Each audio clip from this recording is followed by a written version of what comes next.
Begitu kan untuk kita ngobrol ini, beliau tentunya sangat kompeten. Ya kalau dari sisi pengamatan saya sebenarnya hari ini kondisinya Itu menurut Kang Ruby, dominasi parpol di Kabupaten Boyolali yang terjadi beberapa waktu yang lalu, artinya bagaimana kemudian memberikan efek jera kepada para pelaku gitu. Sakjane ya ora sakjane. Bawaslu Boyolali bicara demokrasi bersama mitra kami stakeholder Boyolali, stakeholder Boyolali.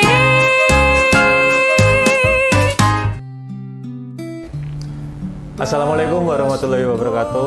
Selamat siang sahabat Bawaslu dimanapun berada. Jumpa lagi kita di acara Mitra Bawaslu Boyolali. Dan tentunya hari ini kita kedatangan tamu istimewa.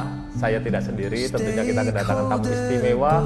Beliau adalah anggota Bawaslu Kabupaten Boyolali periode 2018 sampai 2023. Beliau adalah Kang Ruby.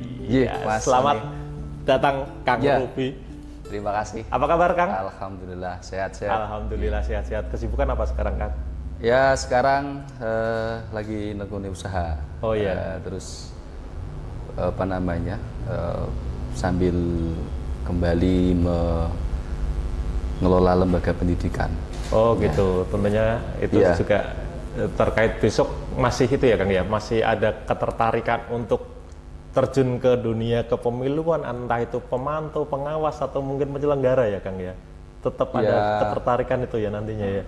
Ya sebenarnya begini, karena sejak saya mahasiswa ya, itu kan sudah aktif di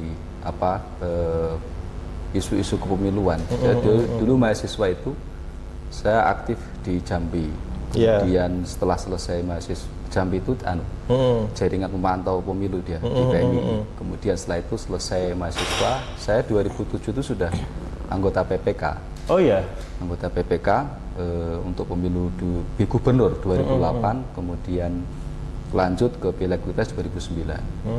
Kemudian di 2014 saya itu menjadi pemantau kerjasama dengan partnership kemitraan. Saya di long term officer waktu itu, jadi pegang satu kabupaten, dulu di Kabupaten Klaten.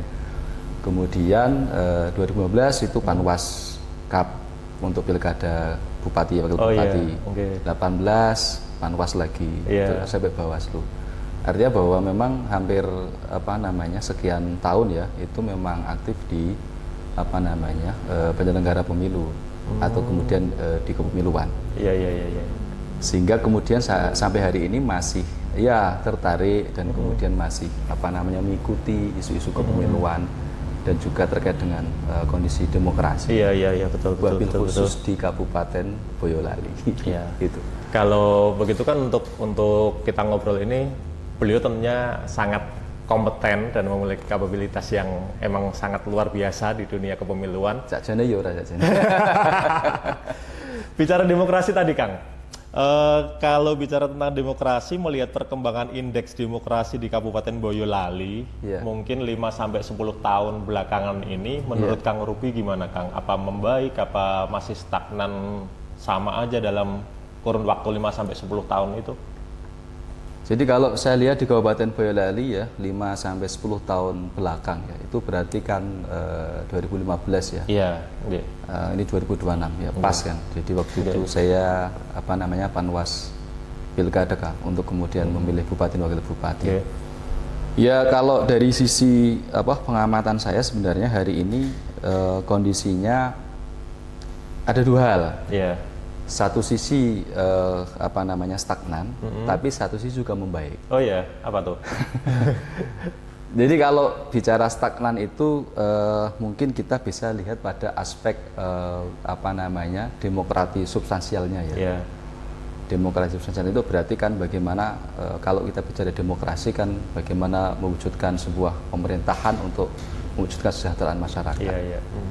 Nah itu kenapa saya bilang stagnan, karena dilihat misalnya hari ini di Boyolali itu ya 10 tahun ya, 10 tahun ini kan memang secara politik itu ada dominasi partai politik. Oh iya, ya. Jadi kita sebut saja bahwa PDIP itu mendominasi hampir 10 tahun ini ya. Dan sehingga kalau kemudian ada dominasi maka tidak kompetitif, apa namanya, apa istilahnya elektoralnya, eleksinya nggak kompetitif karena ada dominasi itu satu sisi ya, satu sisi. Tapi satu sisi membaik itu karena dari sisi tingkat dari sisi penyelenggaraan. Oh, dari penyelenggaraan. Penyelenggaraan itu misalnya ya dari teman-teman KPU Bawaslu itu kan membaik ya, karena misalnya ya indeksnya kan dulu kan Panwas, sekarang jadi badan. Oh ya, iya. Artinya bahwa sisi kelembagaannya kan semakin baik sebenarnya dari sisi infrastrukturnya kan. Sehingga kemudian kalau bicara soal lagi membaik, tolak ukurnya saya melihat dari sisi partisipasi pemilih. Gitu. Ya, saya mengamati partisipasi pemilih kita ini meningkat ya. Di 2024 kalau nggak salah itu hampir sekitar 80%. Bahkan kalau dulu saya di 2020 pilkada itu hampir partisipasi itu kan mencapai angka sangat tinggi, 8% lebih. Oh iya. Iya. Sehingga kan ini menurut saya kalau dari sisi partisipasi masyarakat ini pada pemilu ini luar biasa di Boyolali. Tapi ya tadi pada aspek tertentu ya, dari sisi kontestasi, kemudian dari sisi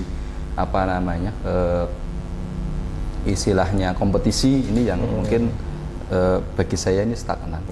Ya seperti yang Kang Ruby sampaikan tadi terkait ada dominasi parpol ya di Kabupaten Boyolali untuk beberapa tahun ke belakang kemarin.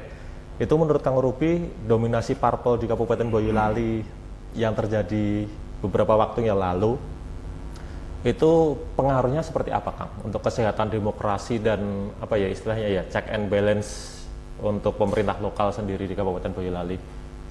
Ya, harus kita akui bahwa kalau namanya politik itu kan bicara elektoral itu kan ya bicara menang dan kalah ya. Pasti kan semua partai politik ketika bicara pemilu pengennya menang.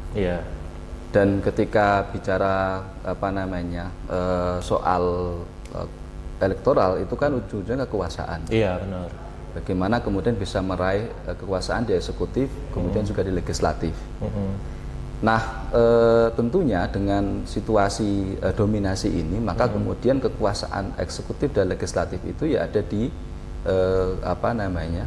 satu partai politik. Gitu.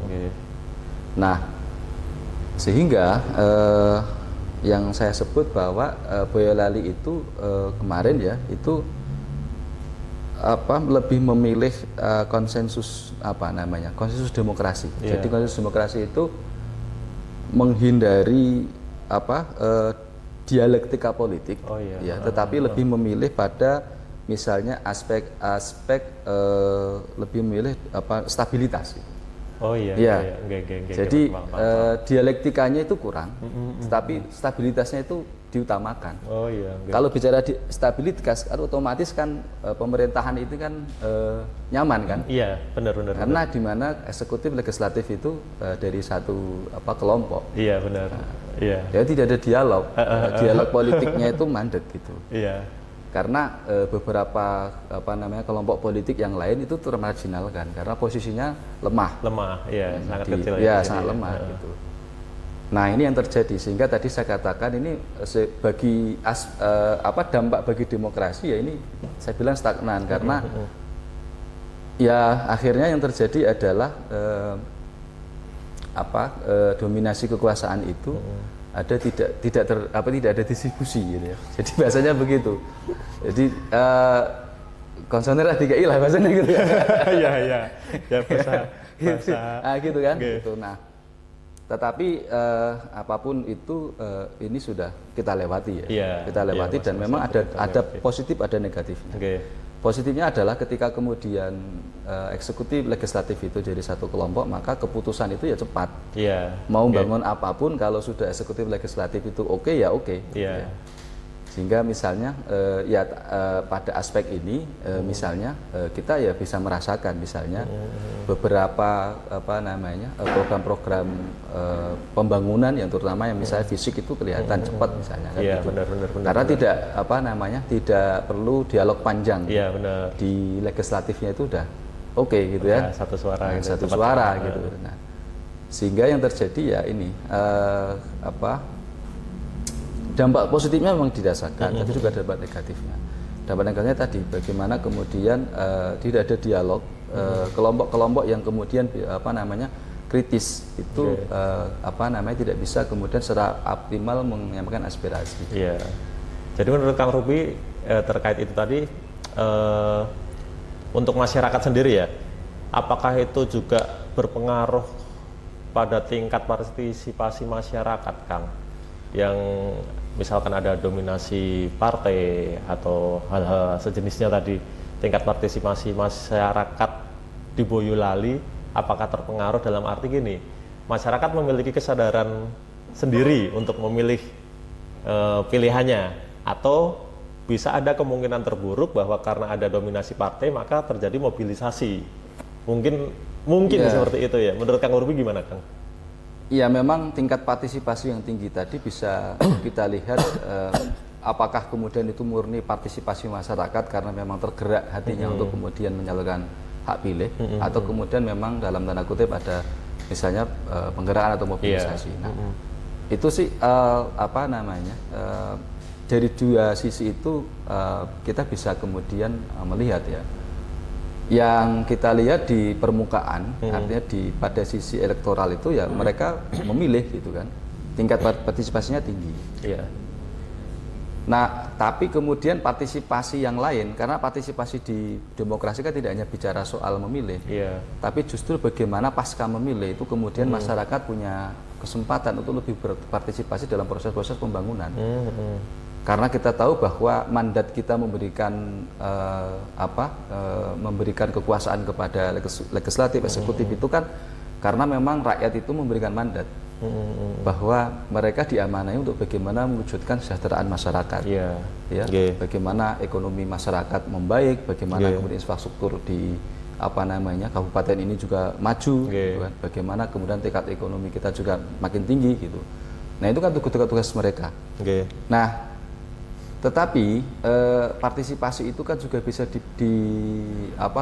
dituangkan lagi dalam bentuk-bentuk yang lain, tidak hanya pada partisipasi elektoral, tapi juga partisipasi publik dalam hal misalnya menyuarakan aspirasi, menyuarakan hak-hak masyarakat yang mungkin belum terfasilitasi oleh pemerintah daerah gitu ya. Nah, itu yang kemudian sebenarnya harus disadari oleh masyarakat bahwa tugas kita tidak hanya selesai pada waktu milih, tapi bagaimana mengawal proses milih ini, mengawal proses setelah dipilih. Artinya ketika kemudian terbentuk legislatif, ada anggota DPRD baru, ada bupati baru, ini yang kemudian kita kawal. Bagaimana kita kawal kebijakan-kebijakan mereka itu pro kepada masyarakat.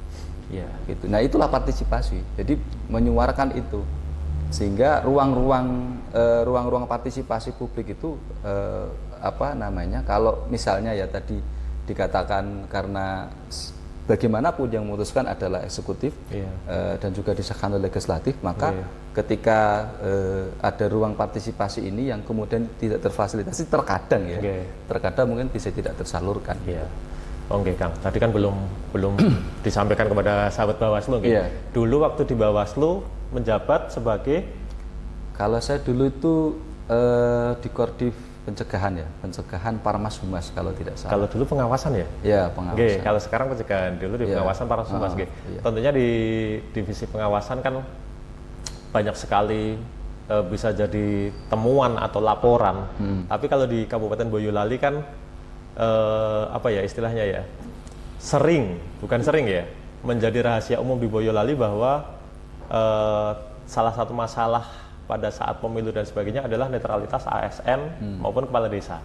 Nah, menurut Kang Ruby, menurut pandangan Kang Ruby seperti apa, Kang, masalah itu yang terjadi di Boyolali? Ya, jadi memang selama saya di Bawaslu ya, bahkan di Panwas itu memang isu netralitas ASN dalam proses pemilu itu menjadi apa istilahnya itu temuan. Iya. Jadi temuan, bahkan sudah jadi laporan. Dan itu banyak. Banyak. Di 2015 itu bahkan kita sampai kemudian apa namanya masuk ke Gakumdu untuk kemudian ada dugaan pelanggaran ya waktu itu pidana, dan itu masuk ya, dan di 2015 itu sampai di pengadilan.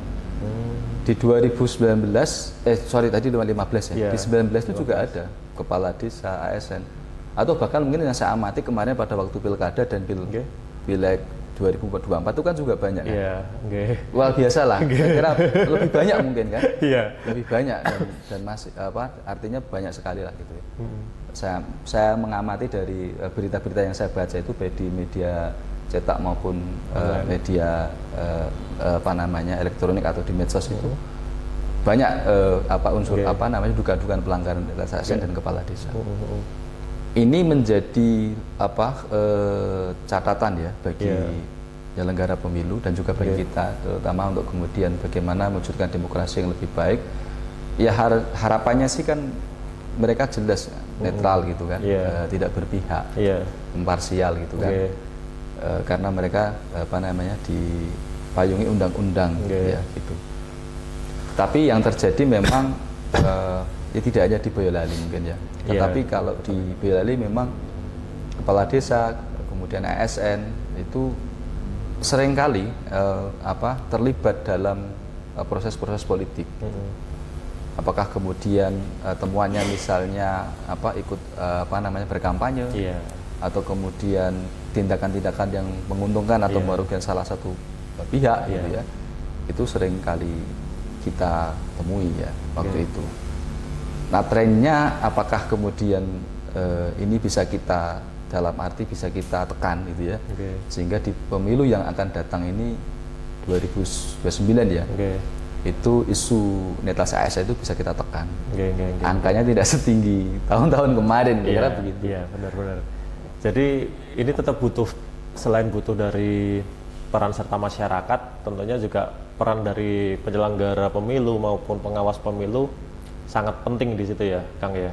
Nah, menurut jenengan Kang, peran Bawaslu dan KPU sebagai penyelenggara pemilu dan Bawaslu sebagai pengawas pemilu dalam memitigasi maupun meminimalisir terjadinya istilahnya praktek-praktek kecurangan, entah itu pelanggaran netralitas ASN, entah itu money politik, itu seperti apa Kang? Menurut pandangan Kang Ruby, peran dari Bawaslu dan KPU di Boyolali? Kalau Bawaslu jelas ya, di situ bagaimana tugas wewenang mereka untuk mengawasi proses tahapan pemilu. Salah satunya adalah bagaimana kemudian memastikan tidak ada pelanggaran pemilu yang dilakukan oleh ASN ataupun kepala desa. Tentunya peran ini menjadi sangat penting untuk kemudian dikuatkan dari satu sisi.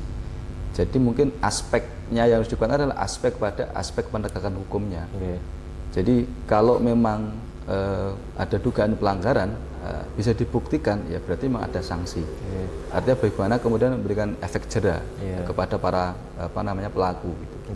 Nah ini yang dimiliki oleh Bawaslu gitu kan, sehingga saya berharap bahwa Bawaslu ini diberikan lagi istilahnya itu kewenangan gitu ya, atau kekuatannya itu bisa kemudian tidak hanya sebatas kalau kemarin kan di Bawaslu itu kan bisa memberikan rekomendasi ya.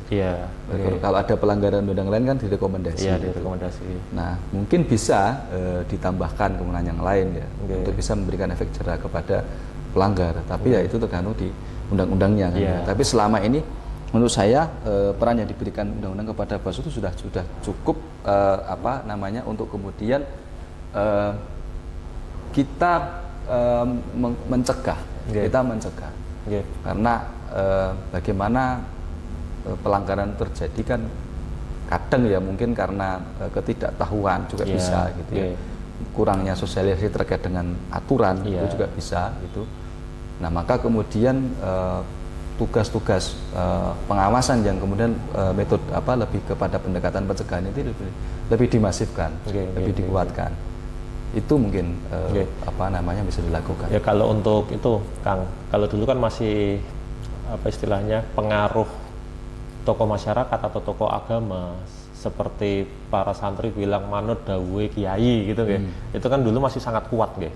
Kalau menurut Kang Ruby untuk beberapa tahun terakhir ini pengaruh tokoh masyarakat maupun tokoh agama dalam menjaga demokrasi atau dalam kontestasi pemilu gitu seperti apa Kang? Sebenarnya pengaruh mereka luar biasa, kuat lah. Pengaruhnya itu luar biasa. Tapi karena begini, tokoh agama, tokoh masyarakat, ormas itu pintu masuk sebenarnya. Pintu masuk. Kenapa? Karena mereka ini kan kadang ada di institusi juga. Tokoh agama Islam misalnya itu ada di ormas, kemudian pesantren misalnya. Ini kan lembaga-lembaga ini pintu masuk. Kenapa? Karena di situ ada umat. Oh iya, benar. Ya kan? Di situ ada umat. Jadi ketika kemudian kita menyampaikan informasi ini kepada mereka, kepada para tokoh-tokoh ini untuk kemudian punya peran terkait dengan kontribusi perbaikan demokrasi, maka mereka yang kemudian menyampaikan kepada umatnya. Gitu. Kalau di ormas misalnya mereka punya anggota, mereka punya pengurus, sehingga ini luar biasa karena bayangkan misalnya kayak saya sebut misalnya kayak NU misalnya, NU itu punya pengurus mulai dari cabang, wakil cabang sampai ranting. Itu kan strukturnya kan sangat sampai bawah, sampai grassroots. Bahkan ada anak ranting gitu. Oh, ada ya. Ada anak ranting. Muhammadiyah mungkin juga begitu ya. Ada BDM itu di tingkat kabupaten, ada kecamatan. Mungkin juga dari ranting juga. Sama gitu ya. Di ormas lain juga begitu. Mereka basisnya kan basis grassroots. Yang dimana informasi ini sampai kepada mereka, sampai kepada umat itu. Nah, harapannya adalah tokoh-tokoh ini juga punya pengaruh untuk kemudian tidak hanya pengaruh politik pemilihan atau politik elektoralnya. Kalau pengaruh memilih partai apa dan sebagainya itu kan haknya, hak masing-masing kan, silahkan. Dan itu tidak kemudian bisa kita intervensi. Benar. Mau milih apapun, mau pilih partai apapun, mau milih calon siapapun itu kan hak mereka, dan mereka juga punya hak untuk kemudian bagaimana mendistribusi informasi kepada jamaahnya, mentransformasi itu, maka mereka punya pengaruh. Sehingga tapi ini tadi saya katakan pintu masuk, karena tidak serta merta kadang misalnya ya ada caleg atau kemudian cabub atau cawagup atau capres itu langsung itu kan kadang nggak nyampe Pak. Kan kampanye itu kan tidak dengan dulu bisa terbatasnya waktu kampanye misalnya. Seorang caleg itu kan nggak bisa mungkin day to day ketemu sama masyarakat, banmen kan nggak bisa itu, atau itu nggak bisa, sehingga kemudian itu pintu masuk itu pada kelompok-kelompok itu. Harapannya kan kelompok ini yang kemudian bisa leader-leader di kelompok ini, tokoh-tokoh ini yang menyampaikan kepada jamaahnya, kepada umatnya, kepada masyarakat, gitu. Sehingga kalau ditanya apakah hari ini masih berpengaruh, ya berpengaruh, masih berpengaruh. Karena dia memang bisa berkomunikasi dengan grassroots. Benar. Bisa komunikasi dengan para petani, bisa komunikasi dengan para pedagang di bawah, di jamaah-jamaahnya itu. Kelompok-kelompok yasinan, kelompok-kelompok pengajian ini kan kelompok-kelompok efektif untuk berkomunikasi. Benar. Kadang kan elit ini kan tidak bisa masuk ke sana, Pak, karena keterbatasan anggaran kan. Misalnya caleg gitu kan, mau ketemu sama kelompok ini kan paling orang kan disediakan snack dan sebagainya gitu. Bisa bayangkan berapa biaya kalau bisa untuk mencapai seluruh lapisan masyarakat. Berarti pintu masuknya melalui tokoh-tokoh tadi, entah tokoh masyarakat, entah tokoh. Saya menyebutnya sebagai pintu masuk. Pintu masuk. Akhir-akhir ini ya banyak sekali ada entah itu penyebaran hoax, entah itu black campaign melalui media sosial. Menurut Kang Ruby pengaruh pasti besar ya pengaruhnya di media sosial untuk istilahnya dalam membentuk opini masyarakat. Nah, menurut Kang Ruby pengaruhnya seberapa besar itu Kang dalam media sosial dalam membentuk opini masyarakat, bahwa seperti yang Kang Ruby sampaikan tadi, informasi yang disampaikan terus-menerus bisa dijadikan itu bisa dianggap itu sebagai sebuah kebenaran gitu. Nah, pengaruhnya seperti apa Kang?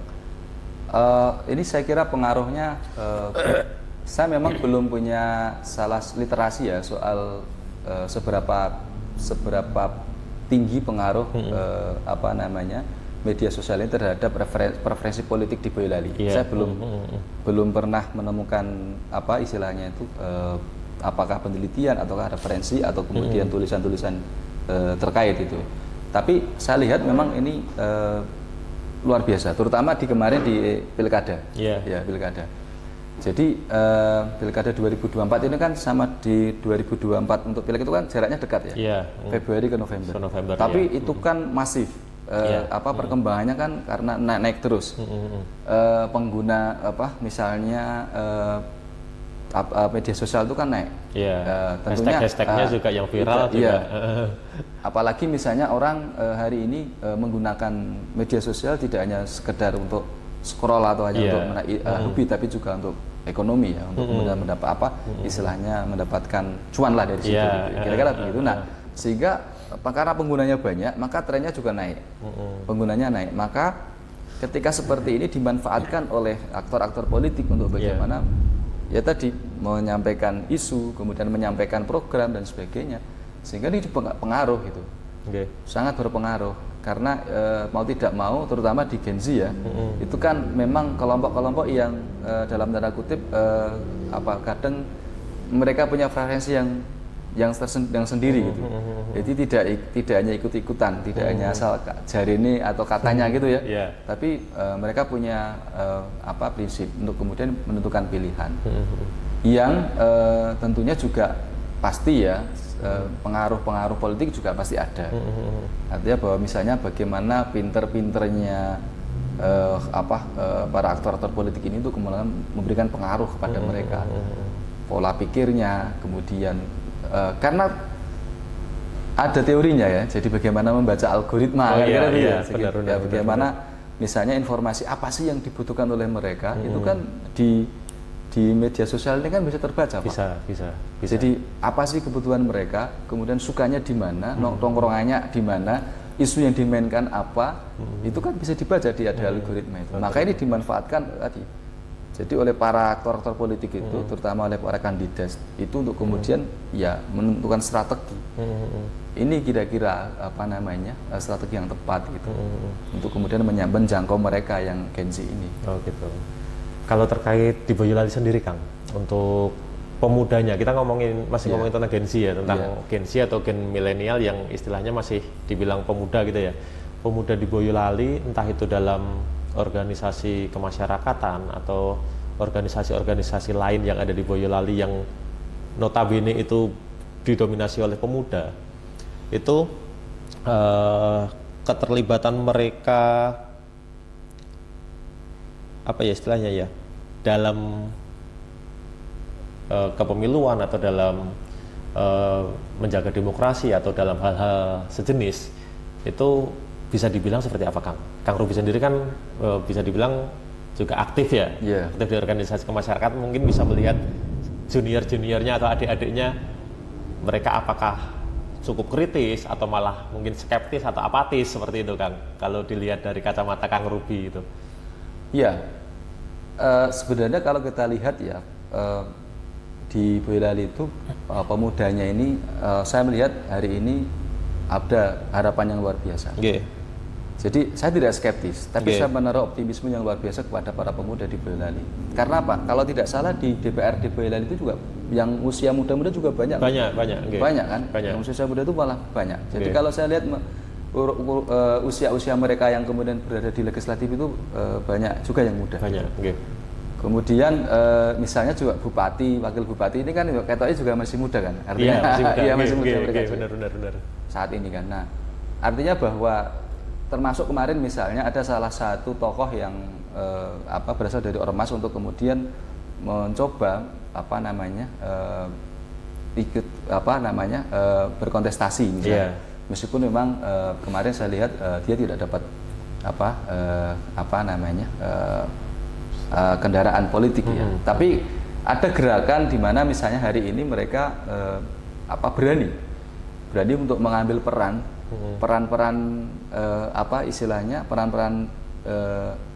kontestasi gitu. Jadi ini menjadi angin segar buat kita sebenarnya. Kalau di Boyolali itu sebenarnya pemuda ada harapan yang luar biasa bagi para pemuda untuk kemudian bagaimana bersama-sama mewujudkan kualitas demokrasi kita lebih baik gitu. Oke. Karena dari munculnya mereka tokoh-tokoh yang muda-muda ini kan nanti ke depan ini kan jadi apa bahasanya menjadi tren gitu. Iya. Besok ketika 2029 mungkin ya akan muncul lagi. Jadi orang-orang yang mungkin berasal dari pemuda, punya idealisme, punya gagasan. Oke. Ya syukur-syukur dia mungkin berasal dari apa namanya yang punya kapital kira-kira begitu ya bisa bertarung karena memang pemilu atau kemudian kontestasi tidak luput dari yang namanya biaya gitu. Iya, betul. Tapi bahwa ada kemudian teman-teman atau kawan-kawan kita yang hari ini misalnya mencoba untuk tampil, mencoba untuk muncul itu luar biasa. Oke. Akan jadi pemantik atau akan jadi kemudian istilahnya akan jadi sebuah gejala baru atau fenomena baru nanti muncul caleg-caleg ini muda, kemudian cagup-cawagup itu muda gitu.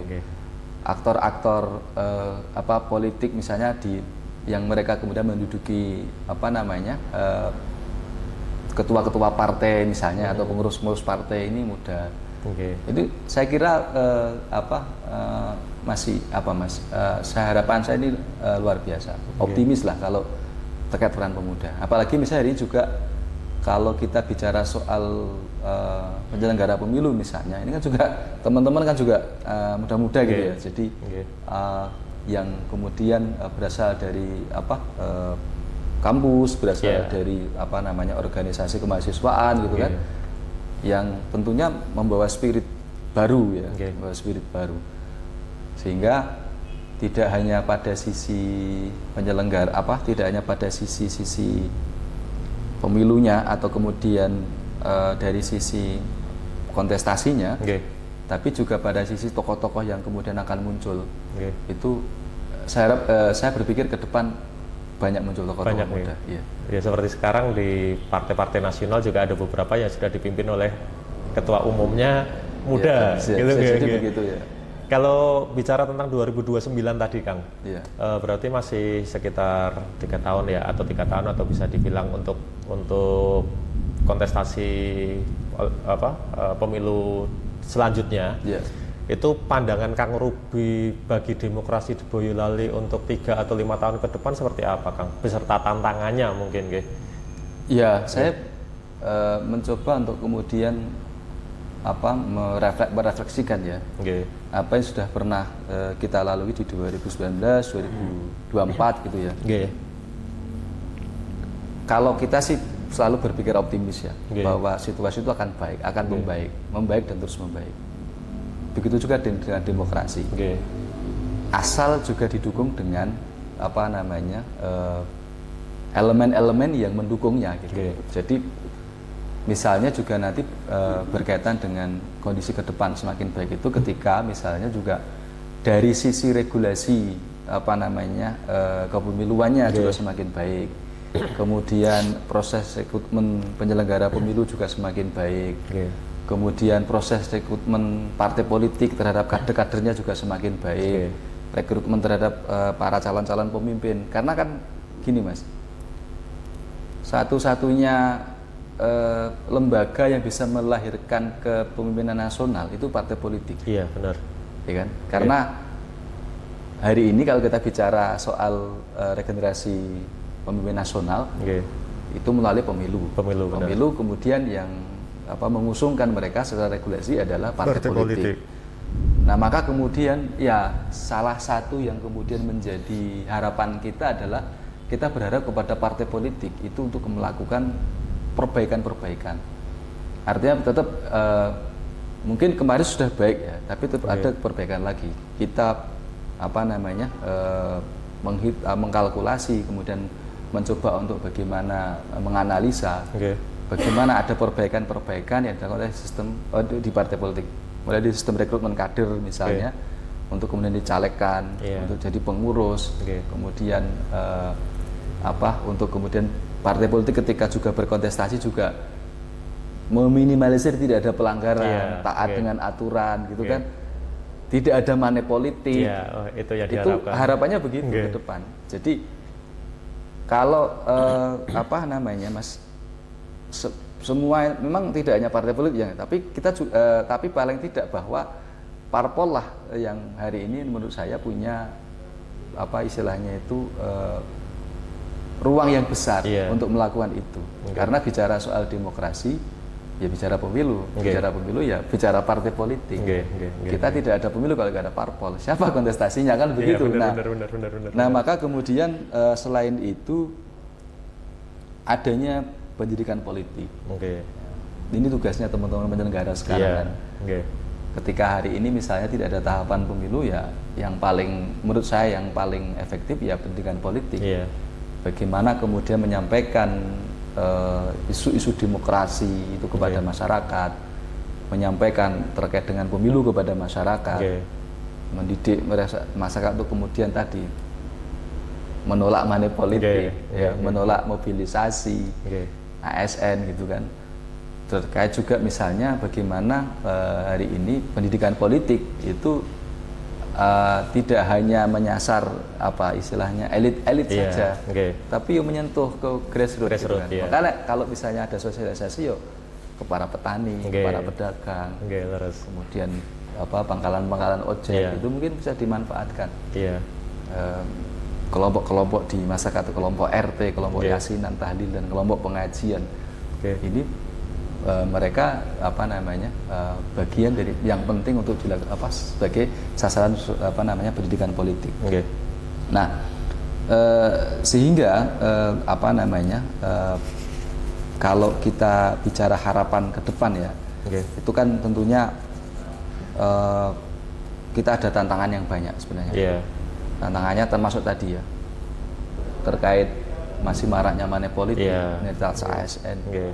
Kemudian mungkin juga terkait dengan sistem pemilunya gitu yang mungkin kalau dirasa apa namanya terlalu memberatkan masyarakat, terlalu memberatkan penyelenggara misalnya dengan beban penyelenggara yang begitu apa namanya berat pada waktu hari apa pemungutan suara, itu mungkin bisa juga dievaluasi. Itu ya kayak kemarin jumlah SDM-nya terbatas dengan beban istilahnya beban kerja yang sangat banyak gitu ya. Itu juga salah satu yang mungkin bisa dievaluasi untuk ke depan juga gitu. Sehingga tentunya kan memang tetap ke depan harapannya kan tetap perbaikan terus ya.